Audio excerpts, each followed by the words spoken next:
Buenas. Nessa sessão a gente vai falar um pouco sobre o que são covenants.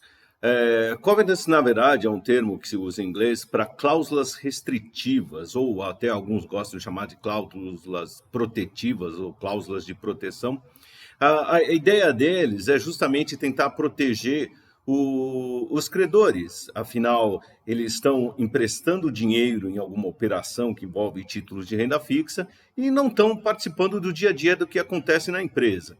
Então, normalmente se coloca essas cláusulas restritivas ou cláusulas de proteção ou de garantia, justamente para o quê? Tentar diminuir o risco do credor levar um calote ou não ter aquela dívida, aquele dinheiro que ele emprestou para o devedor, que normalmente é uma empresa, pode ser uma pessoa física também, dependendo do caso, para ter esse dinheiro de volta, ou pelo menos se não todo o dinheiro, uma parte desse dinheiro. Algumas dessas cláusulas restritivas ou covenants são chamadas positivas, que a ideia é manter a qualidade da gestão ou manter uma boa gestão da empresa, e algumas são negativas. Negativas no sentido que elas limitam o poder de ação dos gestores daquela empresa, justamente para eles não fazerem loucuras e não perder o dinheiro dos credores, que justamente, como a gente falou, não estão participando ali do dia a dia. Então, vou mostrar para vocês algumas dessas cláusulas através de uma debenture. Eu baixei do site da Unidas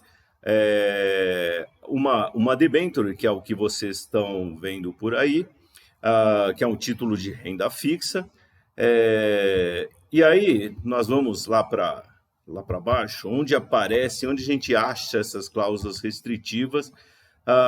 Normalmente elas podem estar até espalhadas pelo próprio corpo ali do título de renda fixa, então leiam sempre que vão comprar algum título de renda fixa. Aliás, um título de renda fixa nada mais, nada menos é um contrato. E aí, normalmente, vocês vão encontrar essas cláusulas nessas seções aqui, onde aparece assim, vencimento antecipado, vencimento automático, até alguns, no caso, não automáticos, porque logo depois, o que causa esse vencimento antecipado são justamente os tais dos covenants, ou dessas cláusulas restritivas.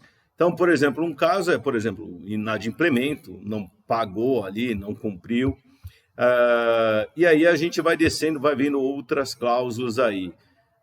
Então, por exemplo, a transformação da emissora, da empresa que emitiu, no caso aí a Unidas, em sociedade limitada, então isso vai causar o vencimento automático.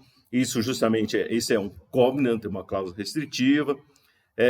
E aí eu vou descendo, não vou passar por todos aí. Agora começa a seção dos vencimentos antecipados não automáticos, que eu tenho outros covenants aqui que vão aparecendo. Então, por exemplo, a alteração do objeto social da emissora ou garantidora. Vamos entender o seguinte, não quer dizer que, olha, puxa, aconteceu esse evento, mudou o objeto social, a empresa vai ter que sair pagando. Normalmente você tem uma reunião, no caso aqui, como a debenture, tem uma reunião com os credores, no caso aqui os debenturistas, uma assembleia geral de debenturistas, que vai se discutir isso. Então, dependendo da situação, uma boa exposição feita aí pela empresa, e tem o agente fiduciário que está olhando o que está acontecendo e acompanhando o bom desenvolvimento dessa debenture e representa os debenturistas também. Então, tendo uma boa explicação ali, muitas vezes não acontece esse vencimento automático ou não automático. Então, essas coisas podem ser negociadas. Negociando até, às vezes, para ter o tal do waiver fee. O que é um waiver fee? É uma taxa que é paga para falar assim, olha, me dispensa, uma taxa de dispensa, me dispensa desse vencimento automático. Então, olha, não cumpriu o covenant, mas se houve uma negociação e os debenturistas falaram, olha, tudo bem, a gente não vai fazer o vencimento automático, a gente esquece isso por enquanto, mas você vai me pagar um valor adicional por isso. Claro que isso vai aumentar o custo da dívida. Outros covenants aqui, então, por exemplo, mudança do controle acionário, é aquela coisa, você emprestou para uma empresa, mudou o controle ali, já é outra empresa. E aí vai ser uma série de outros covenants, veja que não falta covenants aqui.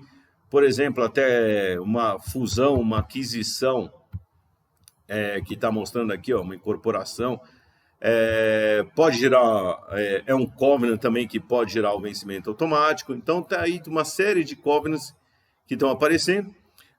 O que eu quero mostrar para vocês também são esses covenants relacionados a índices financeiros, que aparece aqui.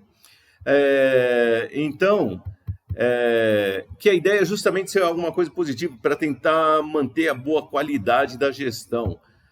Então, por exemplo, ele está falando aqui, o quociente da divisão entre a dívida líquida financeira, quando do encerramento de cada exercício, pelo EBITDA dos últimos 12 meses, não pode ser superior a 3,5.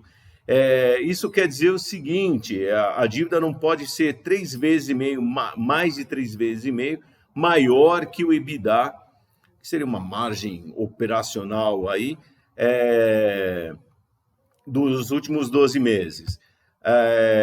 E aqui há outro covenant, o quociente do EBITDA pelo resultado financeiro nos últimos 12 meses não pode ser menor que 1,75, ou seja, você tem que ter mais lucro do que o que você tem de dívidas aqui, que é esse resultado financeiro, que esses juros que você paga, tá ok? Então você tem que ter mais de 1,75 EBITDA, o lucro operacional, esse lucro operacional especial que EBITDA, isso é outro capítulo à parte, do que esse resultado financeiro.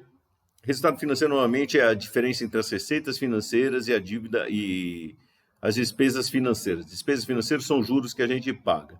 Então tem que ter um lucro muito maior, mais de 1,75, do que o que você vai pagar de juros. E uma coisa importante que tem que ser muito bem definida, termos como EBITDA, por exemplo, tem várias formas de calcular. Então,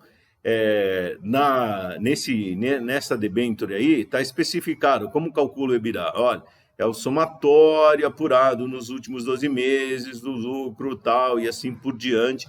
Então, tem que ter detalhadamente o que é o EBITDA, o que é resultado financeiro, o que é dívida líquida financeira, ou dívida financeira líquida. Tudo isso tem que estar muito bem claro aí, justamente para não dar confusão. Então, a gente viu que a relação do EBITDA pelo resultado financeiro tem que ser maior que 1,75, e a dívida financeira sobre EBITDA tem que ser menor que 3,5. Vamos ver se eles cumpriram isso daí? Então, agora eu vou lá para o site da Unidas. Então, vocês estão vendo aqui, ó, o site da Unidas.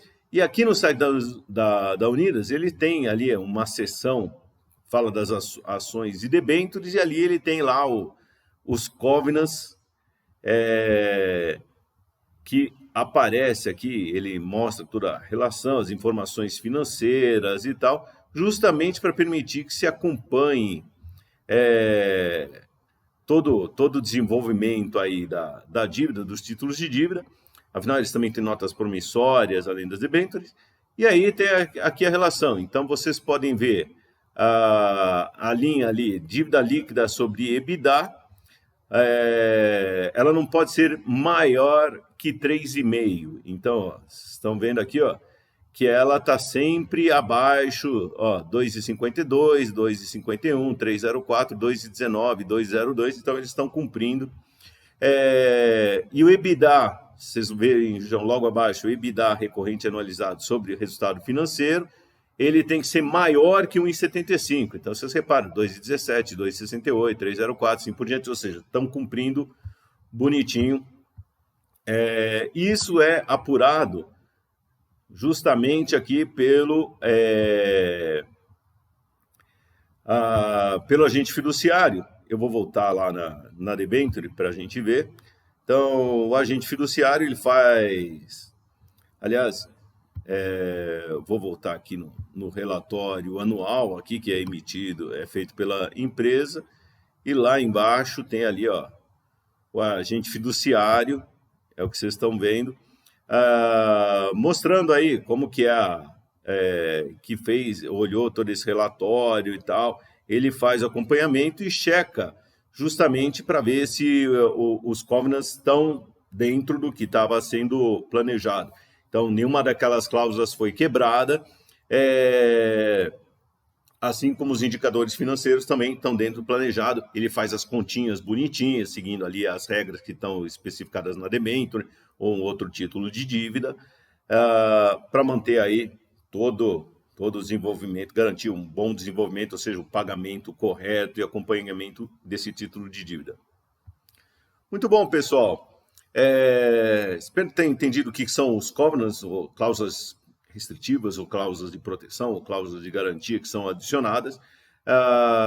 E é importante conhecê-los não somente na hora de você comprar um título de dívida, porque para não ter surpresa, olha, aconteceu alguma coisa, esse covenant fez disparar um vencimento antecipado, por exemplo, e até para garantir que, olha, puxa, eu quero, por exemplo, isso acontece na hora que a empresa está decidindo emitir um título de dívida, tem muitas vezes um banco de desenvolvimento, um banco de investimento que está aconselhando todo esse processo, e aí ele está conversando com alguns investidores e está construindo essas cláusulas ali a pedido dos próprios investidores, ou seja, dos futuros debenturistas. Muito bom, pessoal. Até mais.